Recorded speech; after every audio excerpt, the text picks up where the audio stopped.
कौस्तुभ बेरकर बातम्या देत आहेत. ठळक बातम्या. देशाच्या अनेक भागांमध्ये पावसामुळे जनजीवन विस्कळीत. देशातल्या 12 राज्यांमध्ये येत्या 5 दिवसात जोरदार पावसाचा इशारा. खराब हवामानामुळे 3 दिवस स्थगित केलेली अमरनाथ यात्रा पुन्हा सुरू. निवडणुकीपूर्वीचं मुख्यमंत्रीपदाचं आश्वासन पाळलं असतं तर भाजपाच्या निष्ठावंत कार्यकर्त्यांची आज उपेक्षा वंचना झाली नसती, अशी उद्धव ठाकरे यांची टीका. आपण ओबीसी असल्यामुळे शरद पवार यांनी आपल्याला टीकेचं लक्ष बनवलं असल्याचा छगन भुजबळ यांचा आरोप. आणि भारत आणि बांगलादेश महिला क्रिकेट संघामधल्या T20 मालिकेतल्या पहिल्या सामन्यात भारताचा 7 गडी राखून विजय.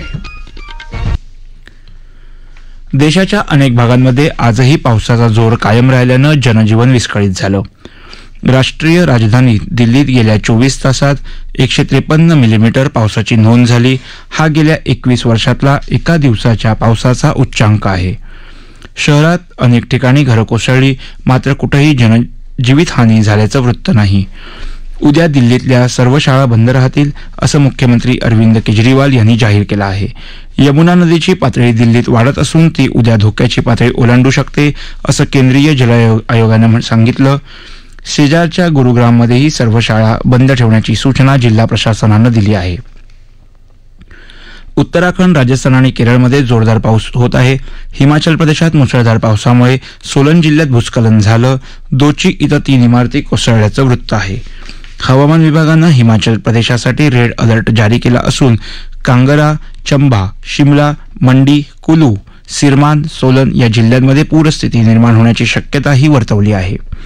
यासोबतच उत्तराखंड, राजस्थान आणि केरळसाठी हवामान विभागानं ऑरेंज अलर्ट जारी केला आहे. पंजाबमध्ये पतियाळा जिल्ह्यात घग्गर नदीची पातळी धोक्याच्या पातळीपर्यंत पोहोचली आहे. नदीकाठच्या काही लोकांना सुरक्षित स्थळी हलवलं आहे. राज्यातल्या सर्व जिल्हा मुख्यालयांमध्ये राज्य सरकारनं पूर नियंत्रण कक्ष स्थापन केला आहे.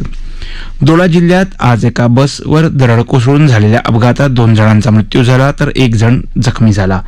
तातरी गंडोह रस्त्यावर हा अपघात झाला.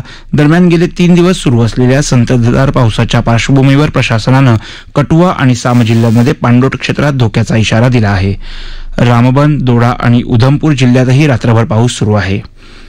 उत्तराखंडमध्ये अनेक भागात पावसाची संततधार सुरू असून काही राज्य रस्ते पावसामुळे वाहतुकीसाठी बंद केले आहेत. गेल्या 24 तासात कोकण आणि विदर्भात बहुतांश ठिकाणी तर मध्य महाराष्ट्रात काही ठिकाणी मुसळधार पाऊस पडला. येत्या 2 दिवसात कोकणात तुरळक ठिकाणी मुसळधार पावसाची शक्यता आहे. मध्य महाराष्ट्र आणि विदर्भात काही ठिकाणी तर मराठवाड्यात तुरळक ठिकाणी पाऊस पडण्याची शक्यता आहे. दरम्यान नैऋत्य मोसमी पावसाचा प्रभाव आता पूर्ण देशात पसरला असून देशातल्या 12 राज्यांमध्ये येत्या 5 दिवसात जोरदार पावसाचा इशारा हवामान खात्यानं दिला आहे. खराब हवामानामुळे 3 दिवस स्थगित केलेली अमरनाथ यात्रा आज पुन्हा सुरू करण्यात आली. अमरनाथ गुंफा परिसरात आकाश स्वच्छ झाल्यानंतर पहलगाम मार्गे यात्रा पुन्हा सुरू झाली आणि अडकलेल्या भाविकांना पुढे जाण्याची परवानगी देण्यात आली. बालताल मार्गावर मात्र निसरड्या रस्त्यांमुळे यात्रा अजूनही स्थगित आहे. दरम्यान जम्मू श्रीनगर राष्ट्रीय महामार्गावर दरडी कोसळल्यानं 270 किलोमीटर रस्ता बंद झाला असून यात्रेकरूंची पुढची तुकडी अद्याप रवाना झालेली नाही. रामबन विभागात पंथ्याल जवळ रस्ता बंद झाला असून दरडी हटवून रस्ता मोकळा करण्याचं काम सुरू आहे. वाहतूक नियंत्रक कक्षांशी संपर्क साधूनच या मार्गाचा प्रवास सुरू करावा, असं आवाहन प्रशासनानं सर्व प्रवाशांना केलं आहे. जम्मू काश्मीरमध्ये खराब हवामानामुळे अमरनाथ यात्रा स्थगित करण्यात आल्याच्या पार्श्वभूमीवर केंद्रीय गृहमंत्री अमित शाह यांनी आज जम्मू काश्मीरचे नायब राज्यपाल मनोज सिन्हा यांच्याशी चर्चा केली. संततधार पावसामुळे राजधानी दिल्लीत जनजीवन विस्कळीत झाल्याच्या पार्श्वभूमीवर त्यांनी दिल्लीचे नायब राज्यपाल VK सक्सेना यांच्याबरोबरही चर्चा केली. दोन्हीकडच्या पूरस्थितीविषयी शाह यांनी यावेळी माहिती घेतली. केंद्रीय वाणिज्य आणि उद्योग मंत्री पियुष गोयल उद्यापासून 2 दिवसांच्या इंग्लंड दौऱ्यावर जाणार आहेत. यावेळी दोन्ही देशांमधल्या मुक्त व्यापार कराराच्या वाटाघाटींवर आणि युरोपीय मुक्त व्यापार संघटनेच्या सदस्य देशांशी व्यापार आणि आर्थिक भागीदारी करारांवरील चर्चांवर भर दिला जाईल. तसंच दोन्ही देशांमधील आर्थिक संबंध मजबूत करणं, व्यापारातील अडथळे दूर करणं, गुंतवणुकीला चालना देणं, तंत्रज्ञान आणि नवनवीन उपक्रमांमध्ये सहकार्य वाढवणं या दौऱ्याचं उद्दिष्ट असणार आहे. या भेटीतून भारत सरकारचा आंतरराष्ट्रीय भागीदारांबरोबर असलेला सक्रिय सहभाग आणि आर्थिक वाढ तसंच विकासाच्या संधी शोधण्याबाबतची वचनबद्धता प्रतीत करते. कर्नाटकात उद्यापासून हंपी इथं सुरू होणाऱ्या तिसऱ्या G20 सांस्कृतिक कार्यगटाच्या बैठकीत सर्जनशील उद्योग आणि सर्जनशील अर्थव्यवस्थेला चालना देण्यासाठी चर्चा होईल, असं सांस्कृतिक मंत्रालयाचे सचिव गोविंद मोहन यांनी म्हटलं आहे. ते आज हंपी इथं पत्रकारांना संबोधित करत होते. 12 जुलैपर्यंत चालणाऱ्या या बैठकीत भारताच्या अध्यक्षतेखाली 4 विषयांवर एकमत करण्याचा प्रयत्न केला जाईल, असंही ते म्हणाले. यामध्ये पहिल्या विषयाअंतर्गत युनेस्को कन्व्हेन्शन करारानुसार कोणत्याही देशांनी त्यांच्या मूळ देशांना कलाकृती परत आवश्यक असून ते प्रत्यक्षात आणण्यासाठी परस्पर सहकार्य वाढवण्याबाबत या बैठकीत चर्चा होईल. अलीकडेच प्रधानमंत्री नरेंद्र मोदी यांच्या अमेरिका दौऱ्यादरम्यान सांस्कृतिक संपत्ती करारावर स्वाक्षरी करण्यात आली असून भारतातून तस्करी केलेल्या 150 कलाकृती अमेरिका परत करणार आहे. यामध्ये दुसरा विषय हा आयुर्वेदासारख्या पारंपरिक वैद्यक पद्धतीचं संरक्षण करण्याच्या उद्देशाने त्याचा उपयोग करणं हा आहे, तर तिसरा विषय सर्जनशील अर्थव्यवस्था आणि उद्योगांना प्रोत्साहन देण्याबाबत असून चौथ्या विषयात कला प्रकारांचं सांस्कृतिक मूल्यासह जतन करण्यासाठी डिजिटल तंत्रज्ञानाचा वापर वाढवण्यासाठी प्रोत्साहन देणं हा आहे. दिल्लीच्या राष्ट्रपती भवनात उद्या अभ्यागत परिषदेचं आयोजन करण्यात आलं असून राष्ट्रपती द्रौपदी मुर्मू यांच्या उद्घाटनपर भाषणानं परिषदेला आरंभ होईल. यावेळी नाविन्य, संशोधन आणि तंत्रज्ञान विकास क्षेत्रातल्या पुरस्कारांचं वितरण राष्ट्रपतींच्या हस्ते होईल. या परिषदेला केंद्रीय शिक्षण मंत्री धर्मेंद्र प्रधान हेही मार्गदर्शन करणार आहेत. 11 जुलै रोजी होणाऱ्या परिषदेत शाश्वत विकासासाठी शिक्षण, एक चांगले जग निर्माण करणं या विषयावर विचारमंथन होणार आहे. राष्ट्रीय शैक्षणिक धोरण 2020ची उद्दिष्ट साध्य करणं, भारतीय शिक्षणाला आंतरराष्ट्रीय स्तरावर नेणं तसंच संशोधन, योगदान, विविधता, समानता, सर्वसमावेशक प्रणाली आणि कार्यक्षमता आदी विषयांवर 5 वेगवेगळ्या गटांमध्ये चर्चा केली जाणार आहे. भारताचं चंद्रयान 3 हे या आठवड्यात श्रीहरिकोटा इथून प्रक्षेपित होणार आहे. या मोहिमेमुळे चंद्राच्या पृष्ठभागावर उतरणारा भारत 4था देश ठरेल, असं विज्ञान आणि तंत्रज्ञान राज्यमंत्री डॉ. जितेंद्र सिंह यांनी म्हटलं आहे. या मोहिमेचं उद्दिष्ट चंद्राच्या पृष्ठभागावर उतरून आणि भारताच्या क्षमतांचं प्रदर्शन करणं हे असल्याचं त्यांनी सांगितलं. चंद्राच्या पृष्ठभागावरच्या पाण्याची उपलब्धता शोधून चंद्रयान 1नं केलेलं कार्य चंद्रयान 3 पुढे नेईल, असा विश्वास मंत्र्यांनी यावेळी व्यक्त केला. या राष्ट्रीय बातम्या आकाशवाणीच्या मुंबई केंद्रावरून देत आहोत. राज्यातल्या राजकीय घडामोडींच्या पार्श्वभूमीवर विविध राजकीय पक्षांमध्ये आरोप प्रत्यारोपाचं सत्र सुरूच आहे.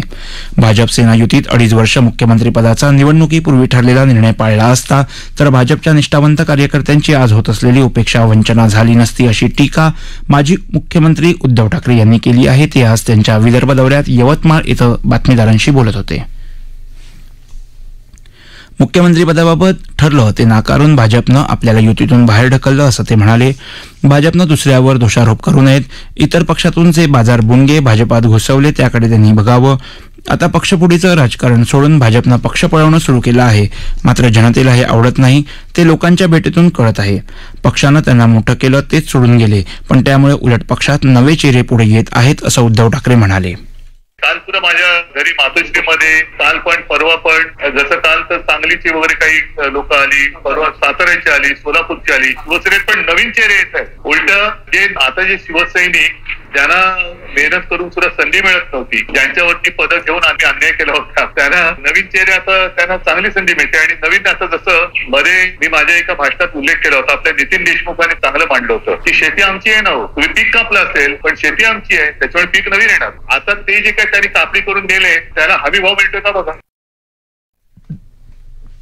या दौऱ्यात आपल्याला शेतकरी प्रश्नांवर बोलायचं आहे. मुख्यमंत्री सर्वांनाच व्हायचं आहे, पण सत्तेच्या साठमारीत शेतकऱ्यांच्या प्रश्नाकडे दुर्लक्ष होत आहे, असंही ते म्हणाले. आपण ओबीसी असल्यामुळेच शरद पवार यांनी आपल्या मतदारसंघात सभा घेऊन टीका केली असल्याचा आरोप मंत्री छगन भुजबळ यांनी केला आहे. ते आज नाशिकमध्ये बातमीदारांशी बोलत होते. राष्ट्रवादी काँग्रेस पक्षात झालेलं बंड आपण नाही तर शरद पवार यांच्या कुटुंबातले सदस्य अजित पवार यांनी तसंच शरद पवार यांचे विश्वासू सहकारी प्रफुल्ल पटेल आणि दिलीप वळसे पाटील यांनीही केलं आहे, असं ते म्हणाले. आपण भाजपासोबत जाण्याचा निर्णय कधीही घेतला नव्हता, असा खुलासा शरद पवार यांनी केला असला तरी त्यांनीच 2 वेळा भाजपासोबत जाण्याचा निर्णय घेतला होता, असा दावाही भुजबळ यांनी केला. शरद पवार यांनी कालच्या सभेत जनतेची माफी मागितली, पण किती ठिकाणी अशी माफी मागणार आहात, अशी टीका त्यांनी केली. आगामी काळात भाजपची स्वबळावर सत्ता येणार नाही आणि याची कल्पना आल्यानंच भाजपा गेल्या काही काळापासून शिवसेना आणि राष्ट्रवादी काँग्रेस पक्ष फोडण्याचं काम करत आहे, अशी टीका राष्ट्रवादी काँग्रेसचे आमदार अनिल देशमुख यांनी केली आहे. ते आज नागपूर इथे बातमीदारांशी बोलत होते. राष्ट्रवादी काँग्रेसमध्ये पडलेल्या फुटीनंतरही संपूर्ण विदर्भातले पक्षाचे कार्यकर्ते हे शरद पवार यांच्या सोबत आहेत असं ते म्हणाले. भाजपाच्या फोडाफोडीच्या राजकारणाचा राज्यातल्या जनतेला उबग आला असल्याचं ते म्हणाले. राज्यापुढे शेतकरी, महिला, मागासवर्गीयांचे असंख्य प्रश्न आहेत. जातीनिहाय जनगणनेकडेही केंद्र सरकारनं दुर्लक्ष केलं आहे. या प्रश्नांवरून येत्या काळात उद्धव ठाकरे, शरद पवार, सोनिया गांधी, राहुल गांधी महाराष्ट्रभर दौरे करणार असल्याची माहिती त्यांनी दिली. भारत आणि बांगलादेश महिला क्रिकेट संघाच्या 3 T20 क्रिकेट सामन्यांच्या मालिकेतला आज ढाका इथं झालेला पहिला सामना भारतानं 7 खेळाडू आणि 3 षटक 4 चेंडू राखून जिंकला. या सामन्यात नाणेफेक जिंकून भारतानं प्रथम क्षेत्ररक्षण करायचा निर्णय घेतला.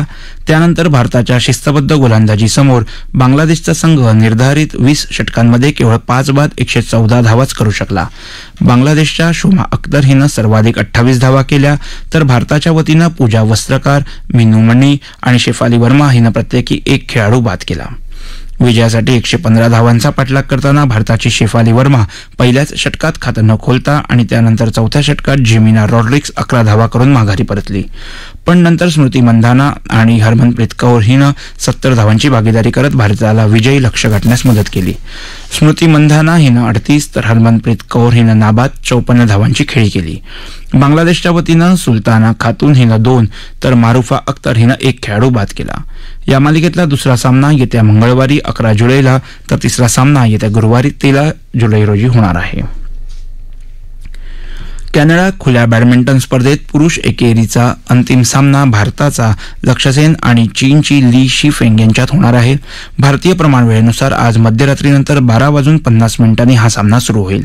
लक्ष्यनं काल रात्री उपांत्य फेरीत जपानच्या केंटा निशिमोटोचा 21-17, 21-14 असा पराभव करत अंतिम फेरीत धडक मारली, तर शिफेंगनं जपानच्या कोडाई नाराओकाला पराभूत करत अंतिम सामन्यात आपलं स्थान निश्चित केलं.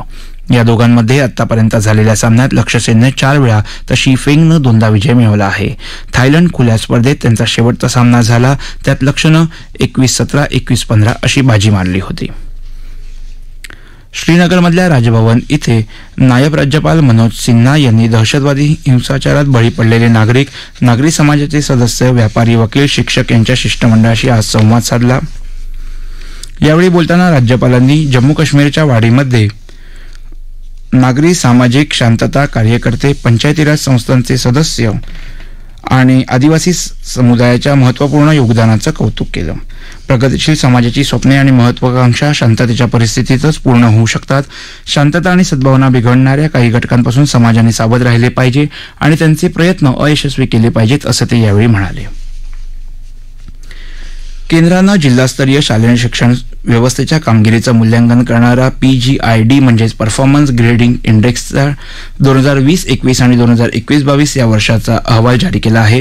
भारतात सर्वात जास्त शाळा, शिक्षक आणि विविध स्तरावरील विद्यार्थी असल्यानं भारतीय शिक्षण प्रणाली जगातली सर्वात मोठी शिक्षण प्रणाली बनली आहे. राज्यांसाठी PGDI सर्व जिल्ह्यांच्या शालेय शिक्षणातील कामगिरीला ग्रेड देण्यासाठी बनवण्यात आल्याची माहिती शिक्षण मंत्रालयानं दिली आहे. प्रख्यात शिक्षणतज्ञ आणि नामदार गोपाळकृष्ण गोखले शैक्षणिक संस्थेचे महासंचालक तथा माजी प्राचार्य डॉक्टर मो. स. गोसावी यांचं आज पहाटे नाशिक येथे निधन झालं. ते 88 वर्षांचे होते. भारतातील व्यवस्थापन विज्ञान या विषयाचे ते पहिले संशोधक साहित्याचार्य होते. त्यांना शिक्षण महर्षी, ज्ञानहिरा आणि विद्या सरस्वती या पुरस्कारांनी गौरवण्यात आलं होतं. ठळक बातम्या पुन्हा एकदा. देशाच्या अनेक भागांमध्ये पावसामुळे जनजीवन विस्कळीत.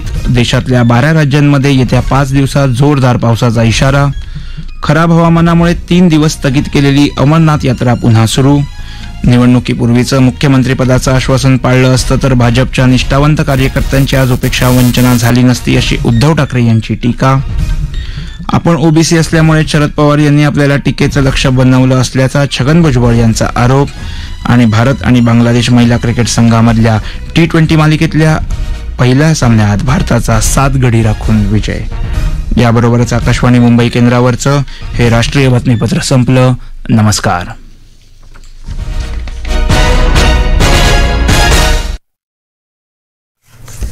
आकाशवाणी मुंबई केंद्र, अस्मिता वाहिनी आणि